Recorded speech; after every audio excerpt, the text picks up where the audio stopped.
அண்டம் முழுதும் ஒன்றினுள் அடக்கம்.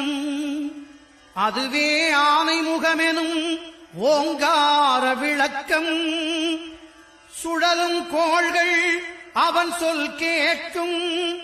அவனை தொழுதால் போதும் நல்லதே நடக்கும். ஆனைமுகனை தொழுதால் நவக்கிரகங்களும் மகிழும்.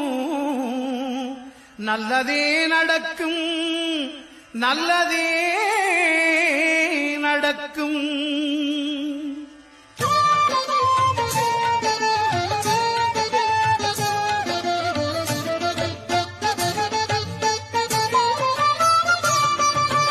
ஒன்பது கோளும் ஒன்றாய் காண